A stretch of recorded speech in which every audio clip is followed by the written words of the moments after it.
Saudara, Komisi Kode Etik Polri terus menggelar sidang secara maraton terhadap sejumlah polisi yang terlibat kasus pembunuhan Brigadir Yosua.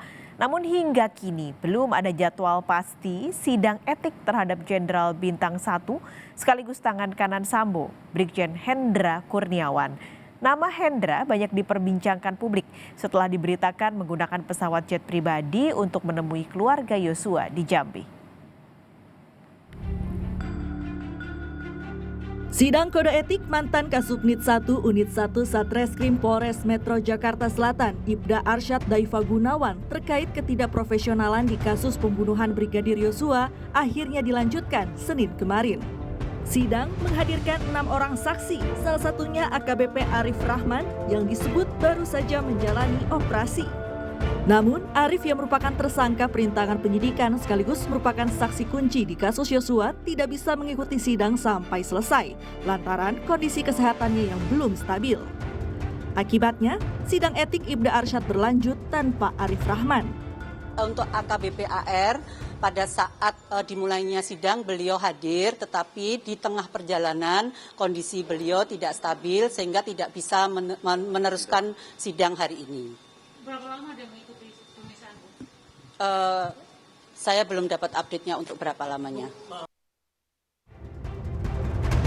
Sebelumnya, sidang etik terhadap Ibda Arsyad sempat digelar pada Kamis 15 September lalu selama kurang lebih 8 jam. Namun, sidang ditunda lantaran saksi kunci AKBP Arif Rahman sakit. Ibda Arsyad merupakan penyidik Polres Jakarta Selatan yang diduga tiba pertama kali di rumah dinas Verdi Sambo setelah pembunuhan Yosua. Sementara itu, Polri hingga kini belum menentukan jadwal pasti sidang etik terhadap mantan Karopaminal Divpropam Polri, Brigjen Hendra Kurniawan. Brigjen Hendra yang merupakan tersangka perintangan penyidikan atau obstruction of justice dalam kasus Yosua menjadi sorotan publik setelah diduga menggunakan jet pribadi saat menemui keluarga Yosua di Jambi pada 11 Juli lalu. Kabag Penum Divisi Humas Polri Kombes Nurul Azizah menyebut lambatnya sidang etik terhadap Jenderal Bintang 1 itu karena terkait persiapan tim yang akan bersidang. Untuk tepatnya untuk BCB Brigjen Pol HK nanti kita sampaikan apabila kami sudah mendapatkan jadwal yang pasti. Karena di dalam sidang kan nanti ada kepanitiaan yang dibentuk gitu kan. Nah, itu untuk kepanitiaannya apakah sudah disetujui atau belum, nanti kami update. Pasti kalau sudah ada update, kalau kemarin kan alasannya karena salah satu saksinya masih belum bisa hadir. Nah, kemudian nanti kita tunggu beberapa hari ke depan, sebagaimana kemarin sudah disampaikan Pak Kadif, mudah-mudahan minggu ini bisa dilaksanakan.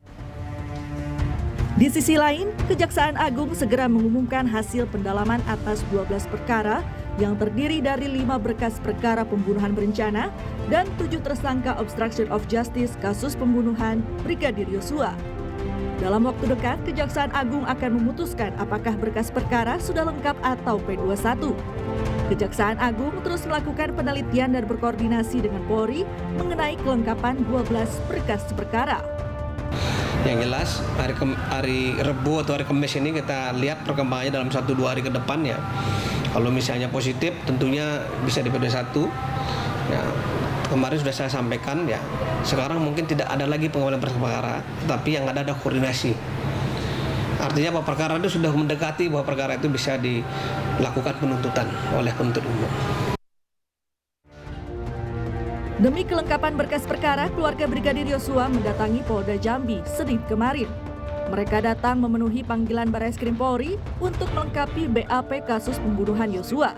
BAP harus ditandatangani agar berkas perkara dengan tersangka Verdi Sambo bisa segera dinyatakan lengkap atau P21 dan dilimpahkan ke kejaksaan untuk disidangkan. Tindak lanjutnya yaitu mudah-mudahan ya kita doakanlah agar itu persidangan. Enggak, P21-nya lengkap. Jadi kan kalau sudah P21 lengkap, akan dilanjutkan ke persidangan ya, kita doakan agar segera dilakukan itu ya persidangan, semoga P21-nya lengkap. Selain berharap sidang segera digelar, keluarga Brigadir Yosua juga meminta istri Verdi Sambo, Putri Chandrawati, segera ditahan. Pasalnya, dari 5 tersangka pembunuhan Yosua, hanya istri Verdi Sambo, Putri Chandrawati, yang tidak ditahan. Tim Liputan Kompas TV. Informasi terkini soal sidang etik polisi yang terseret dalam kasus pembunuhan berencana Brigadir Yosua akan disampaikan jurnalis Kompas TV Alvania Rizky di Gedung Mabes Polri Jakarta. Alfa, sidang Ibda Arsyad sudah dilanjutkan pada Senin kemarin. Nah, apa keputusan yang dihasilkan dari sidang tersebut? Ya, benar sekali.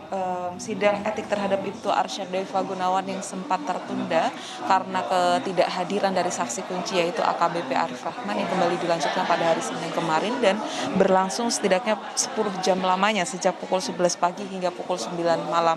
Hasil yang diputuskan oleh Komisi Sidang Etik dalam persidangan Ibtu Arsyad Daifa Gunawan ini adalah sanksi etika tentu saja dengan perbuatan yang dilakukan oleh Ibtu Irsyad Daifa Gunawan ini termasuk dalam perbuatan tercela, kemudian keharusan untuk permintaan maaf dan mengikuti berbagai pelatihan kembali terkait dengan perilakunya sebagai anggota Kepolisian Republik Indonesia, dan juga yang paling penting adalah sanksi administrasi yang diterima oleh Ibtu Arsyad Daifa Gunawan yakni demosi atau mutasi dengan demosi selama 3 tahun ke pelayanan markas Mabes Polri, yang kemudian ini menjadi salah satu kendala begitu bagi Ibtu Arsyad Daifa Gunawan untuk kemudian bisa naik pangkat dalam waktu dekat.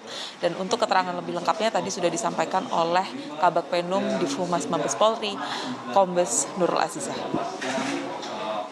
Perilaku pelanggar dinyatakan sebagai perbuatan tercela. Selanjutnya, kewajiban pelanggar untuk meminta maaf secara lisan di hadapan sidang KKEP dan atau secara tertulis kepada pimpinan Polri dan pihak yang dirugikan. Ketiga, kewajiban pelanggar untuk mengikuti pembinaan mental kepribadian, kejiwaan, keagamaan, dan pengetahuan profesi selama 1 bulan. Adapun sanksi administratif berupa mutasi bersifat demosi selama 3 tahun semenjak dimutasikan ke Yanma Polri. Atas putusan tersebut, pelanggar menyatakan tidak banding. Walaupun sempat terkendala dengan ketidakhadiran dari AKBP Arif Rahman, kemudian ia hadir pada sidang lanjutan kemarin, tapi kemudian dibuktikan dalam fakta persidangan etik ini bahwa Ibtu Arsyad Daifa Gunawan terbukti melanggar keprofesionalan anggota Polri terkait dengan penanganan kasus pembunuhan Brigadir Yosua Huta Barat. Paskalis. Alfa, lalu untuk hari ini, kemarin sudah ada sidang, hari ini adakah sidang lagi untuk polisi yang menjalani sidang etik? Tentu saja, karena ini sesuai dengan janji Kepolisian Republik Indonesia bahwa sidang terhadap 35 anggota Polri yang melanggar kode etik terkait dengan pembunuhan Brigadir Yosua Huta Barat ini akan terus dilangsungkan setidaknya selama 30 hari kerja terhitung sejak 26 Agustus lalu, di mana hari ini merupakan anggota Polri ke-16 Paskalis dan juga saudara yang mengikuti sidang etik terkait dengan pelanggaran kode etik anggota Kepolisian Republik Indonesia, yaitu ada sidang dari AKBP Ridwan R. Soplanit selaku mantan Kasat Reskrim dari Polres Jakarta Selatan. Berapa saksi yang dihadirkan disebutkan tadi oleh Kabag Penum, ada setidaknya 5 orang saksi termasuk AKBP Jerry Raymond yang sebelumnya juga sudah mengikuti sidang etik dari Polda Metro Jaya, dan dia disebutkan telah mendapatkan sanksi PTDH.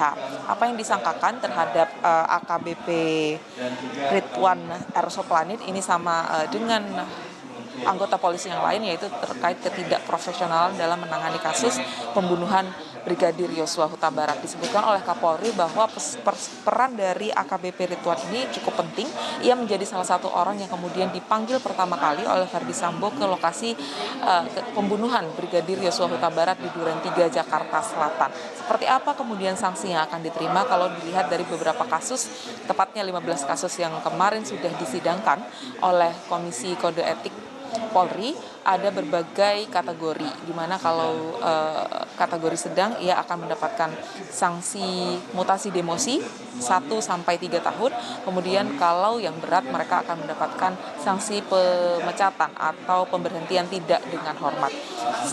Sidang terhadap AKBP Ridwan Soplanit ini dilakukan secara tertutup di gedung TNCC Mabes Polri sejak pukul 10 pagi tadi. Kita nantikan bersama Pascal dan juga saudara hasilnya seperti apa, apakah dia juga akan mendapatkan sanksi yang sama seperti yang sudah diterima oleh rekannya, yaitu AKBP Jerry Raymond. Paskalis. Terima kasih Alvania Rizky melaporkan langsung dari Mabes Polri, Jakarta.